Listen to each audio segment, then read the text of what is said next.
बोलिए सतगुरु देव की जय।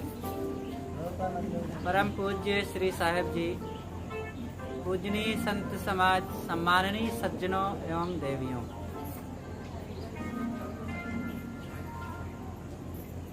सत्संग कार्यक्रम कहीं भी होता है, सत्संग का मतलब ही होता है सत्य का संग, और वह सत्य जिससे शांति मिले।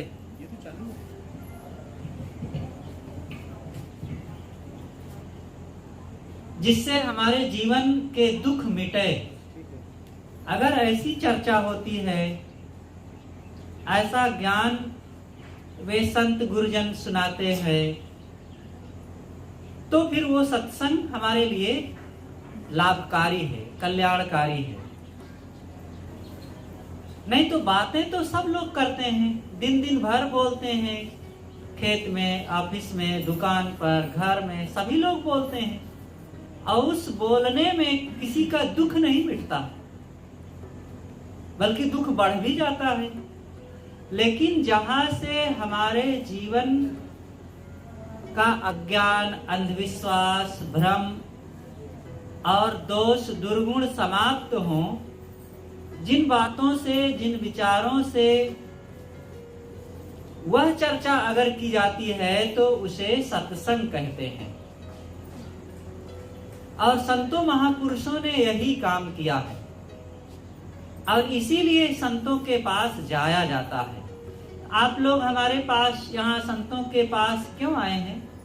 इसीलिए ना कि कुछ ज्ञान की चर्चा सुनने को मिले।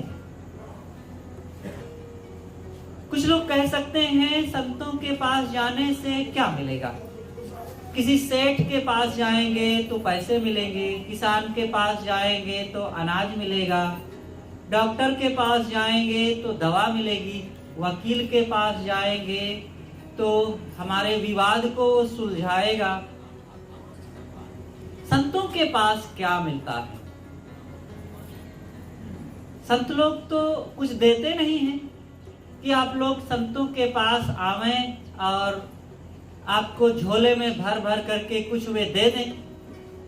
नहीं, बाहर से चीज नहीं देते हैं वे, लेकिन बाहर कोई चीज न देते हुए भी संत जन ऐसी चीज दे देते हैं जो आपके जीवन में बहुत महत्व रखती है और आपके, हमारे सबके जीवन में बहुत लाभ तथा सुखदायी होती है। एक बच्चे को स्कूल भेजा जाता है, कोचिंग सेंटर में, किसी शिक्षण संस्थान, इंस्टीट्यूट में भेजा जाता है, तो वहां बच्चे को क्या मिलता है? क्या स्कूल में बच्चा जाता है तो शाम को जब लौटता है तो वहां से लेकर के 4-6-10 किलो आता है? कुछ नहीं लाता। 1 महीना 2 महीना नहीं, 10-20 साल तक वो जाता रहता है शिक्षण संस्थानों में और कभी कुछ नहीं लाता है, बल्कि घर से ही वो ले जाता है। 10-20 हजार नहीं, 10-20 लाख नहीं, बल्कि कई करोड़ भी पढ़ने लिखने में बच्चों के साथ खर्चे किए जाते हैं, और फिर भी कुछ नहीं लाता है। और सब लोग बच्चों को खूब पढ़ाते हैं, इसीलिए ना कि उसकी बुद्धि विकसित हो जाए, उसका नॉलेज बढ़ जाए, और वो नॉलेज बढ़ा करके फिर जिधर काम करता है एक अधिकार पूर्वक, कुशलता पूर्वक, इंजीनियरिंग के क्षेत्र में, चिकित्सा के क्षेत्र में, कारीगरी के क्षेत्र में, या किसी भी क्षेत्र में जब काम करता है तो बढ़िया काम करता है। और उस बढ़िया काम करने के लिए उसको ज्ञान प्राप्त करना बहुत जरूरी है, और उस काम को अच्छे ढंग से करने के लिए वो कितने वर्षों तक प्रशिक्षण लिया है। किसी व्यक्ति का आपने गीत सुना और इतना बढ़िया गाया कि सब लोग मंत्रमुग्ध हो गए, आपका भी मन होता है काश हम भी ऐसा गीत गाते तो कितना अच्छा होता। सब लोग हमें भी सुनते और सराहना करते। लेकिन सोचिए उस गाने वाले व्यक्ति ने कितने दिन तक उसका अभ्यास किया है। एक कलाकार गायक का सुंदर गीत सुन करके एक व्यक्ति ने कहा कि मैं भी चाहता हूं कि आपकी तरह गाऊं और मेरे लिए भी इतने श्रोता इकट्ठे हो जाएं। तो गायक ने कहा कि हाँ हाँ बिल्कुल गा सकते हो, अभ्यास करते रहो 30-35 वर्षों तक आप भी ऐसे गा सकते हैं। 30-35 बरस सुना तो उसके रोंगटे खड़े हो गए।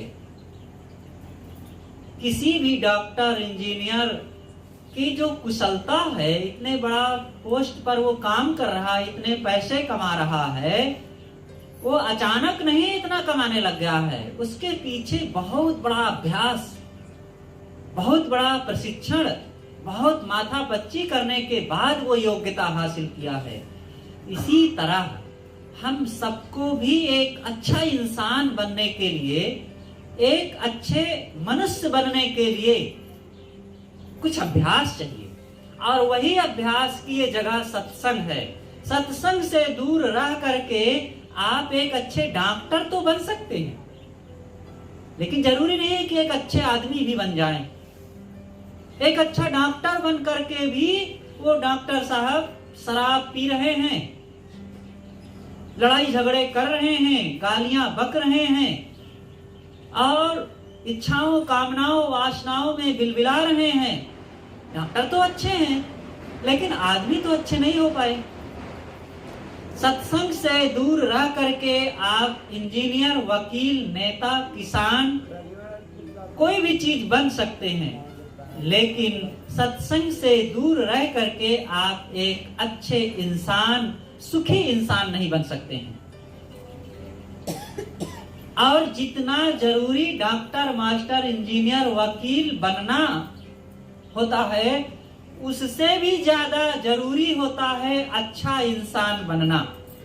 एक डॉक्टर की किसी घर में कभी कभी जरूरत पड़ती है, एक मास्टर की किसी व्यक्ति को कभी कभी समय से जरूरत पड़ती है, कुछ वर्षों तक। एक इंजीनियर को, एक वकील की जरूरत कभी कभी आपको पड़ती है, लेकिन एक अच्छे इंसान की जरूरत कितना पड़ती है? सब समय, सब समय। क्योंकि आप इंसानों के बीच में रह रहे हैं। आपका बेटा एक इंसान है, आपकी बेटी एक इंसान है, पत्नी एक इंसान है, पति एक इंसान है, माता पिता एक इंसान है, भाई बंधु इंसान, पड़ोसी भी इंसान है, और आपके पास आने वाले आपके मित्र और रिलेशन के लोग भी इंसान हैं। किसी ऑफिस और दुकान में, किसी कल कारखाने में, खेत में आप जाते हैं, किसी से मिलते हैं तो वो भी एक इंसान होते हैं, और सब जगह इंसान मिलते हैं। और उन इंसानों में अगर इंसानियत नहीं है तो फिर आप उनके साथ रह करके कैसे सुखी हो सकते हैं? अगर वे शैतान बन करके, जानवर बन करके आपसे मिलते हैं तो क्या आप उनके साथ खुश रह पाएंगे? इसलिए इंसान बनना बहुत जरूरी है। और इंसान बनने के लिए जो कोचिंग सेंटर है, शिक्षण संस्थान है, वो है सत्संग। इसीलिए सत्संग की जरूरत होती है। बड़े बड़े स्कूलों में जाकर के, शिक्षण संस्थानों में जाकर के आदमी को आदमी नहीं बनाया जाता, डॉक्टर, मास्टर, इंजीनियर, वकील बनाया जाता है। इसीलिए इन सब पोस्टों पर काम करते हुए लोग भी घरों में खूब लड़ते झगड़ते हैं, खूब कलह होता रहता है, विवाद होता रहता, और अपने आप में भी वे टूटते रहते हैं, लड़ते झगड़ते रहते हैं, इच्छाओं, कामनाओं में, राग द्वेष में, विवाद में, यहाँ तक कि गलत आचरण व्यवहार में रात दिन पीड़ित रहते हैं। अपने ही कमाए धन को कैसे सदुपयोग किया जाए, एक अच्छा इंसान बने बिना ये पता नहीं रहता। आप कितना धन कमाते हैं इस बात का ज्यादा महत्व नहीं है, कमाए हुए धन का कैसे उपयोग करें ये बहुत बड़ा महत्व रखता है। आप कितना खाते हैं इस बात का महत्व नहीं है। आप क्या खाते हैं इस बात का महत्व है। आप कितने भीड़ में रहते हैं इस बात का महत्व नहीं है, किन लोगों के बीच में रहते हैं इस बात का महत्व है। इसीलिए अपने खाने की चीजों की पहचान कीजिए कि हम क्या खा रहे हैं। सत्संग से दूर रह करके आप खाने की चीजों की भी पहचान नहीं कर पाते हैं। हाँ, खाने की चीजें इकट्ठा कर सकते हैं, क्या खाना है ये नहीं पता चलेगा। सत्संग से दूर रह करके भीड़ इकट्ठी कर सकते हैं, लेकिन सत्संग से दूर रह करके आप एक अच्छे इंसान नहीं बना सकते हैं। अब अच्छे इंसान के बिना आप सुखी नहीं रह पाएंगे। आप देख सकते हैं घर घर में आज शादियां होती हैं, सबको तो लड़का या लड़की मिल जाते हैं, लेकिन फिर भी रोते हैं, क्या कहें, हमें तो अच्छी पत्नी नहीं मिली, हमारी जिंदगी बर्बाद हो गई। तो लड़कियां कहती हैं, क्या कहें, हमें तो ऐसे नमक हराम ऐसा इंसान जानवर के रूप में मिल गया है कि हमारी जिंदगी को बर्बाद कर दिया। क्या कमी है, उसको तौल लीजिए तो जैसा आप चाहते हैं वैसा ही, उतना वजनदार वो लड़का या लड़की होंगे, उतने लंबे चौड़े भी होंगे, उतने सुंदर और सुगठित भी होंगे, उतने वस्त्र आभूषण भी उनके सब तो होंगे वही। लेकिन फिर भी क्यों आप अपने किस्मत को रो रहे हैं कि हमें अच्छा लड़का या लड़की नहीं मिले। कारण क्या है? क्योंकि एक अच्छा इंसान नहीं मिला है, इसलिए समस्या है। समस्या इस बात की नहीं है कि वो गोरा नहीं है या इतना लंबा नहीं है या इतना पढ़ा लिखा नहीं है। समस्या इस बात की है कि वो समझदार नहीं है। समझदारी लाने की जगह ही है सत्संग। इसीलिए सदगुरु कबीर ने कहा है, संगति कीजिए साधु की हरे और की व्याधि, ओछी संगत कूर की आठों पहर उपाधि। साधु की संगत करेंगे तो क्या होगा? हरे और की व्याधि, वे औरों की व्याधि को हरण कर लेते हैं। और इसके विपरीत अगर आप दुष्टों की संगत करेंगे तो क्या होगा? उनकी संगति में आठों पहर, मतलब सब समय, सुबह से शाम तक और शाम से सुबह तक अगर दुष्टों की संगत में रहेंगे तो जब कभी भी आपको वे नाको दम करते रहेंगे, कभी बोल करके, कभी ऐसा काम करके, कभी आपकी चीजें छीन करके, कभी किसी ढंग से आपको रात दिन टेंशन, तनाव, दुख, तकलीफ देते ही रहेंगे वे। इसलिए अच्छे इंसानों की बड़ी जरूरत है। आप अपने बच्चों को एक शिक्षित बनाएं, लेकिन शिक्षित बनाने के साथ साथ संस्कारी भी बनाएं। शिक्षा अपने आप में पर्याप्त नहीं होता है।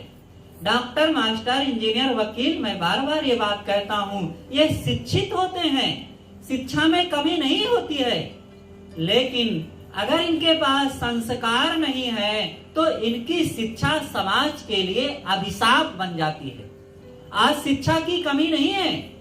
आज से 50 साल पहले जो बुजुर्ग लोग बैठे हैं, आप सबको पता होगा कि इतनी शिक्षा नहीं थी। गांवों में शिक्षा की बड़ी कमी होती थी। 8 दर्जा पढ़ा हुआ एक व्यक्ति मिल जाए तो लोग उसके पास जाते थे चिट्ठी पढ़वाने कि अरे वो इतना पढ़े लिखे हैं, चलो उनसे चिट्ठी पढ़वा लेते हैं, उनसे कोई चीज की सलाह ले लेते हैं। आज 8 दर्जा का क्या मायने रखता है? आज तो एमए, बीएड और बड़ी बड़ी डिग्रियां प्राप्त किए और डबल पीएचडी किए हुए लोग भी मिल जाएंगे, लेकिन उनके पास भी बात करने में डर लगता है। कहीं वे ऐसे छल कपट की बात, राग द्वेष की बात और उलझन भरी बात, अहंकार भरी बात ना बोल दें, नहीं तो लेने के देने में पड़ जाएं। इसलिए अच्छे लोगों की जरूरत है। और अच्छे लोग कहाँ मिलेंगे?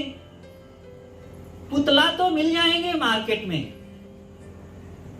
पुतला की जरूरत नहीं है, इंसान की जरूरत है। और अच्छे इंसानों का निर्माण कहाँ होगा? किसी कारखाने में, सत्संग में। अल्बर्ट आइंस्टीन का नाम कुछ शिक्षित लोग सुने होंगे, पढ़े होंगे। एक बहुत बड़े दुनिया के विश्व प्रसिद्ध वैज्ञानिक हुए हैं अल्बर्ट आइंस्टीन, उन्होंने बहुत खोज किया है। उनसे किसी ने पूछा कि समाज में सुख समृद्धि कैसे फैलाया जाए। उन्होंने ये नहीं कहा कि समाज में अच्छी अच्छी मशीनों का निर्माण किया जाए, बड़ी बड़ी गाड़ियों का निर्माण किया जाए, बड़े बड़े मोबाइल और टीवी लगा दिया जाए तो समाज में सुख समृद्धि फैल जाएगी। नहीं, उन्होंने कहा कि अच्छे इंसान पैदा किए जाएं तब समाज में सुख समृद्धि फैलेगी। अब अच्छे इंसान कहाँ मिलेंगे? कल कारखाने में, फैक्ट्री में या और कहीं उनका निर्माण किया जाएगा? नहीं, अच्छे इंसान बनने की जगह है सत्संग, संतों की संगति, अच्छे विचार और अपने अपने बच्चों में अच्छे संस्कार दिए जाएं। आप बच्चों को केवल स्कूल और कॉलेज के भरोसे मत रखिए, मत छोड़िए कि हम स्कूल पैदा कर दिए, थोड़ा पाल पोस दिए और स्कूल जाने लगे, बस हमारी जिम्मेदारी खत्म हो गई। ऐसी बात नहीं है।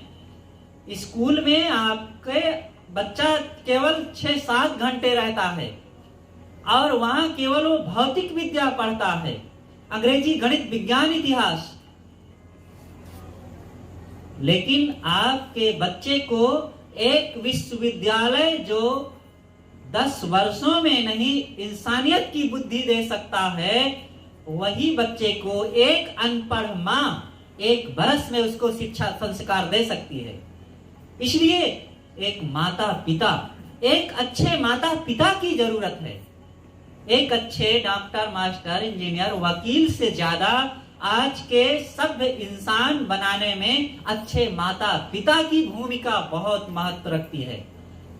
जब अच्छे माता पिता होंगे तो अच्छे बच्चे होंगे, और जब अच्छे बच्चे होंगे वही बच्चे आगे बढ़ करके खुद अच्छे माता पिता बन करके समाज में एक नया कीर्तिमान स्थापित करेंगे। इसीलिए सदगुरु कबीर ने कहा है, पहले जन्म पुत्र का भयऊ बाप जनमिया पाछे, अब बाप पूत की एक नारी ई अचरज कोई काछे। ये उल्टवासी है। साहब कहते हैं पहले जन्म पुत्र का भयऊ बाप जनमिया पाछे। पहले पुत्र पैदा होता है, पिता बाद में पैदा होता है।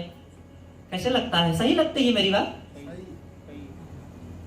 आप लोग कहेंगे नहीं, पहले बाप पैदा हुआ तब पुत्र पैदा हुआ। पहले जन्म पुत्र का भयऊ, पहले पुत्र पैदा होता है। कहीं भी बच्चा पैदा हुआ तो कोई कहता है क्या कि किसी के घर में या फलाने के घर में बाप पैदा हुआ? सब लोग यही कहते हैं ना कि पुत्र पैदा हुआ। वही पुत्र जब बड़ा हुआ, 20, 22, 25 साल का, शादी हो गई, पत्नी आने के बाद जब उसको बच्चा हुआ तब बाप पैदा हुआ ना। बच्चा ही बाप को पैदा करता है। जब बच्चा पैदा हुआ तभी तो कोई व्यक्ति बाप बनने का अधिकार रखता है।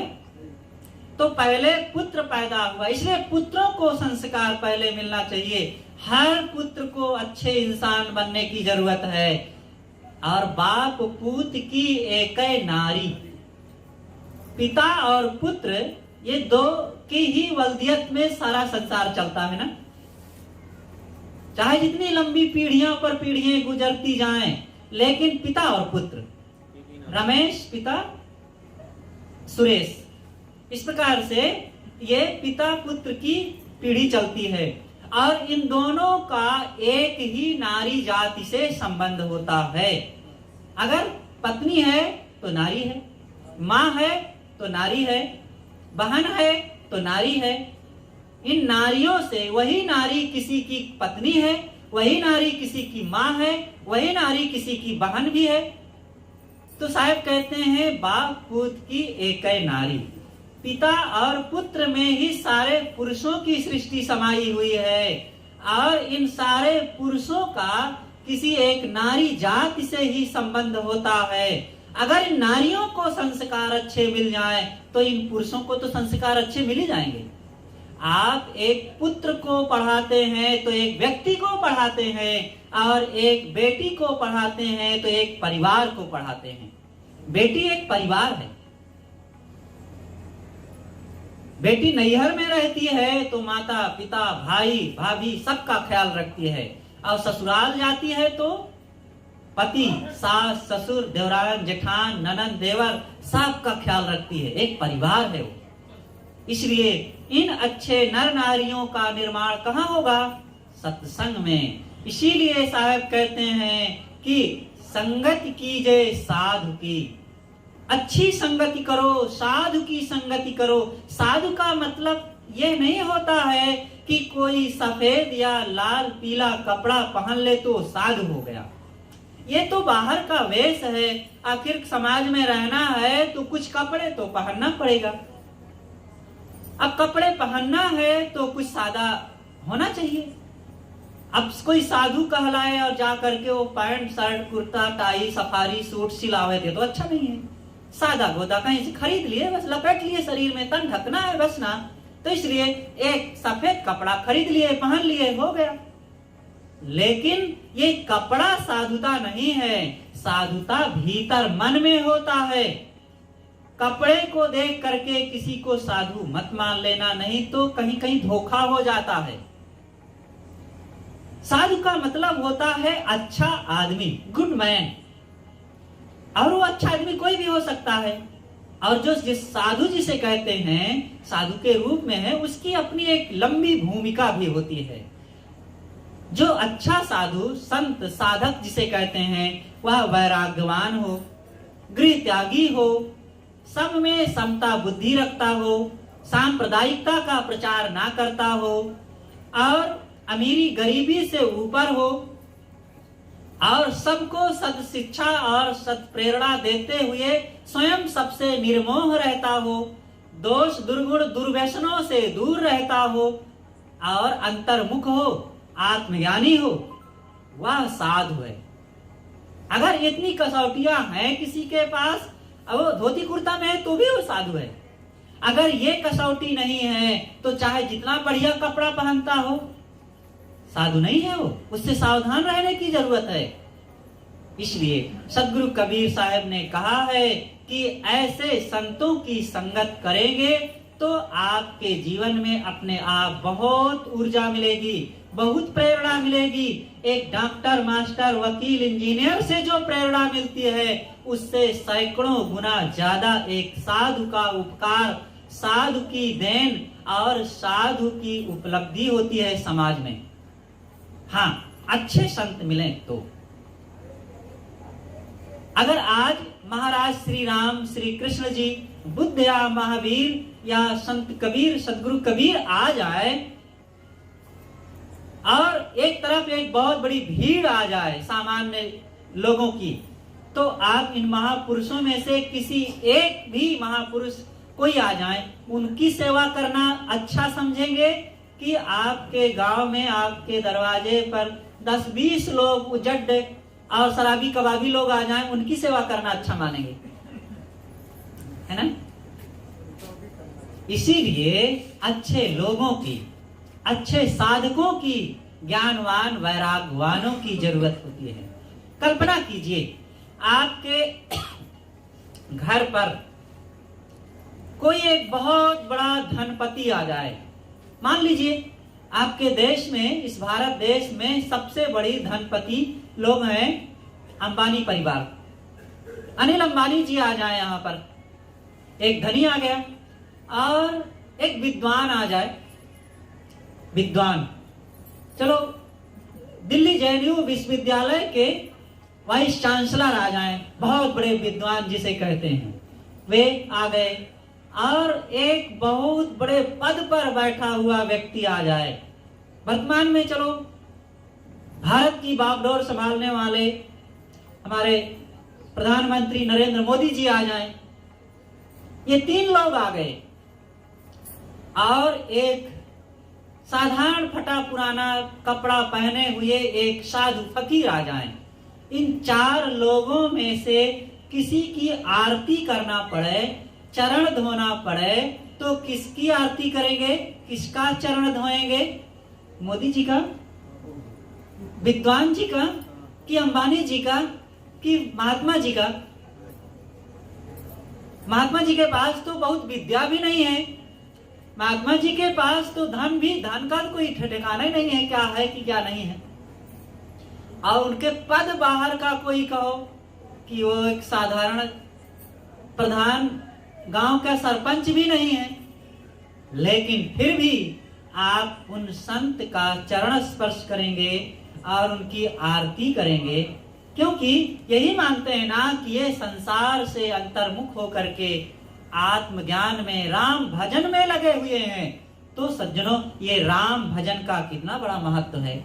वही राम भजन की प्रेरणा देने के लिए और उस ज्ञान का वितरण करने के लिए संतों की जरूरत होती है, सत्संग की जरूरत होती है। अब सत्संग में केवल भजन की ही बात नहीं बताई जाती, सत्संग में और भी बातें, हमारे घर परिवार में, हमारे बाल बच्चों में, भाई नर नारी और बहू बेटों में जिन चीजों की जरूरत है, उन बातों को भी सत्संग में बहुत अच्छी ढंग से बताया जाता है। जैसे कि आप धन कमाते हैं, धन का घर परिवार में बहुत उपयोग है। अरे हम साधु लोगों का भी उपयोग है। देखो, धन ना होता तो यहाँ कैसे आते, बिना टिकट कटाए। अब ट्रेन में ऐसे बैठ लें और टीटिया है पूछे कि टिकट, हम कहें नहीं हम साधु हैं, कहीं बड़े साधु बने हैं तो पैदल चलो, और धक्का देके उतार देता। लेकिन टिकट ले लिए, आराम से चले आए, टिकट ले लिए, बस में बैठ लिए, आराम से चले आए। तो धन की तो साधु की भी जरूरत है। तो आप धन कमाते हैं, लेकिन अगर धन का सदुपयोग बढ़िया ना हुआ तो कमाया हुआ धन तो जल्दी नष्ट हो जाएगा। और धन का दुरुपयोग कैसे होता है? जब आपका बेटा गुटखा खाने लगा, सिगरेट पीने लगा, शराब पीने लगा और जगह जगह बैठ करके अंडा मांस खाने लगा, तो चाहे जितना आप धन कमाइए, ऐसे शराबी कबाबी जुआड़ी बच्चों के हाथ से आपका कमाया हुआ सारा धन थोड़े दिनों में समाप्त हो जाएगा। लेकिन आपके घर में संत आने लगे, आपके बच्चे, आप खुद संत के निकट बैठ करके संतों का सत्संग सुनने लगे, तो संत बताने लगे कि मनुष्य को स्वस्थ रहने के लिए, सुखी रहने के लिए, प्रसन्न रहने के लिए, प्रेम से रहने के लिए इन सारी आदतों का त्याग करना चाहिए। तो संत के पास आकर के आपको ये प्रेरणा मिली, आपके बच्चे सुधर गए, तो शराब पीने से, दुर्व्यसन करने से जो पैसे नष्ट होते थे वो पैसे बचने लग गए, और उन दुर्व्यसनों का शिकार हो करके अनेक प्रकार से रोग जो उत्पन्न हुए, अनेक प्रकार से उलझने जो उत्पन्न हुई, कोर्ट कचहरी और थाना सिपाही की। शराब पिएंगे तो क्या होगा? पुलिस की जरूरत पड़ेगी, कोर्ट कचहरी की भी जरूरत पड़ेगी और डॉक्टर की भी जरूरत पड़ेगी। अब वो सारी जरूरतों में अब आपका समाधान हो गया। और जो घर में बच्चे और ये माँ बहनें परेशान होती थी उस शराबी पति से, शराबी बेटे से, इनके नाको दम हो रहा था, गाली गलौज, मार कूट, लड़ाई झगड़ा, चीजें बेच बेच के शराबी बन करके सब नष्ट कर रहे थे। इनको कितनी राहत मिली।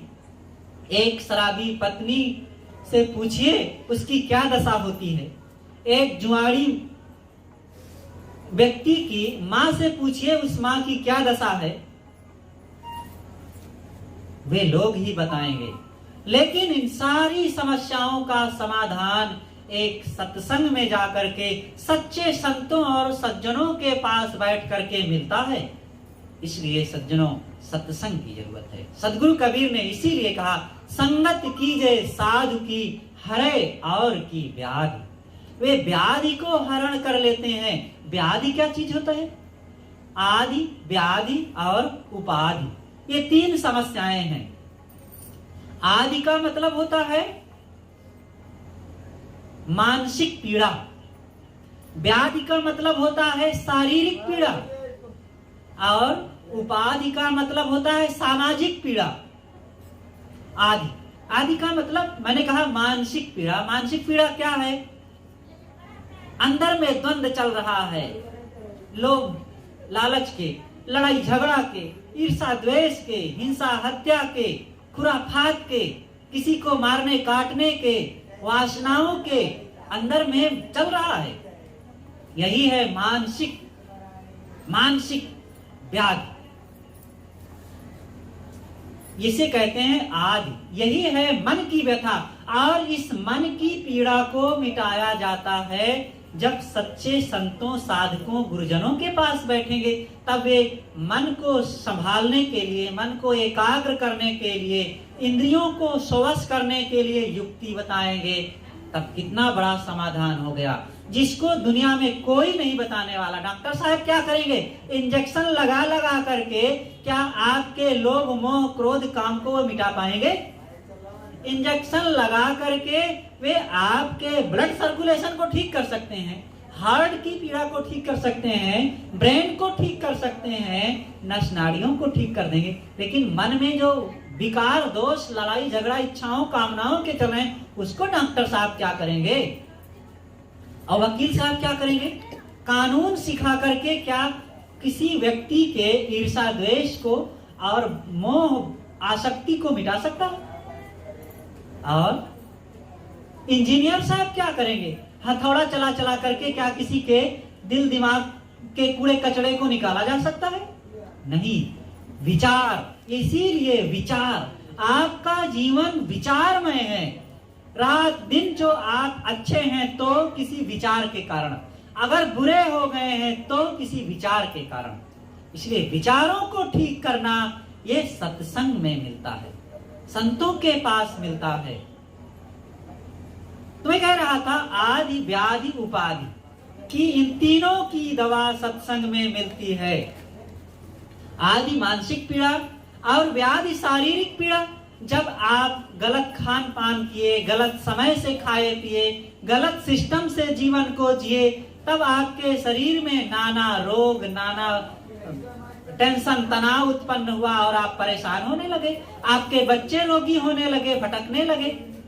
लेकिन जब आप सत्संग में गए और आपको सही विचार मिला, आपके बच्चों को, आपकी बहू बेटियों को अच्छी बातें मिली, तब घर में एक नया माहौल बनने लगा।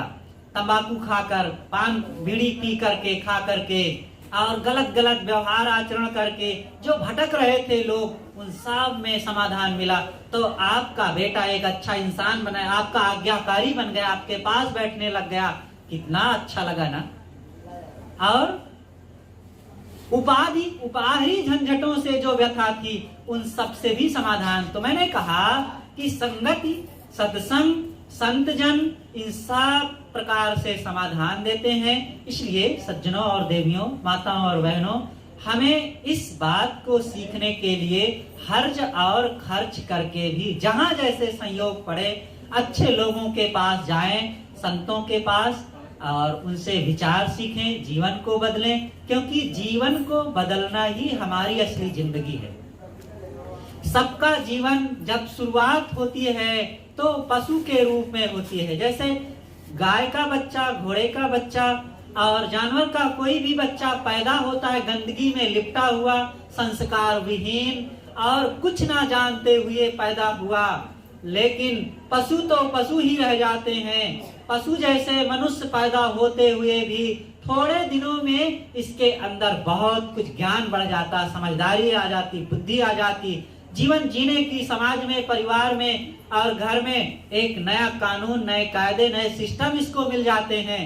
तो मनुष्य पशु जैसे पैदा होता है, लेकिन पशु जैसे मरना नहीं चाहिए इसको।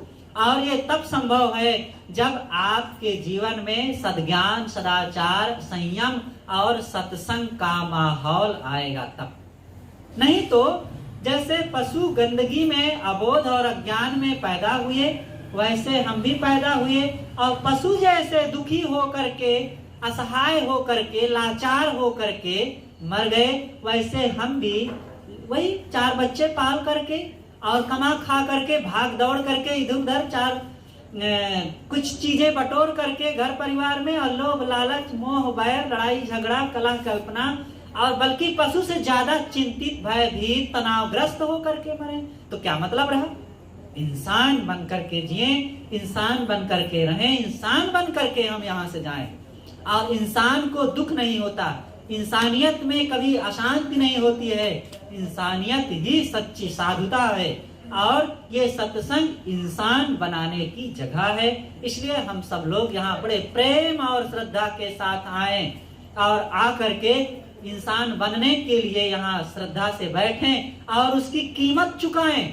इंसान बनने की, देखो डॉक्टर मास्टर बनने की कीमत क्या है? आप लाखों हजारों रुपए चुकाते हैं स्कूल और कॉलेजों में, लेकिन यहाँ कौन सी कीमत चुकाना है? पैसे की कीमत नहीं, यहाँ आपको भक्ति और श्रद्धा की कीमत चुकानी है। बिना आप प्रेम के, यहाँ कितने ऐसे लोग होंगे, अगर सत्संग में प्रेम नहीं होगा तो हमारी बातें समझ में नहीं आएगी, हमारी बातें अच्छी नहीं। कोई शराबी आ गया होगा तो उसको निश्चित है हमारी बातें अच्छी नहीं लगेगी। कोई लड़ाकू झगड़ालू आ गया होगा तो उसको निश्चित है हमारी बातें अच्छी नहीं लगेंगी। किसको अच्छी लगेगी? जिसके मन में प्रेम होगा, जिसके मन में संतों के प्रति भक्ति और श्रद्धा होगी, तो ये कीमत चुकाएंगे, तब सज्जनों आपका जीवन बदलेगा। इसलिए इस कीमत से आप लोग संपन्न बने और जरूर चुकाइए, और इसी से फिर आपका जीवन बदलेगा, आपका परिवार खुशहाल होगा। मैंने आप लोगों के बीच कुछ देर अपनी बातें कहता रहा, और हमारे बीच देखो हमारे पूज्य श्रद्धेय संत श्री विकास साहेब जी विराजमान हैं। आपके संरक्षण में एक आश्रम चलता है जहाँ पर 10-11 संत रहते हैं और हजारों भक्त नर नारी आपके संरक्षण में रह करके ज्ञान भक्ति सत्संग का लाभ लेकर के अपने जीवन को भक्ति परमार्थ की दिशा में आगे बढ़ा रहे हैं। सौभाग्य से आप हमारे बीच यहाँ पर विराजमान हुए हैं, पहली बार आपका आगमन हुआ, और हम सब लोग बड़े प्रेम और श्रद्धा के साथ आपकी बातों को सुने। बोलिए सद्गुरु देव की जय।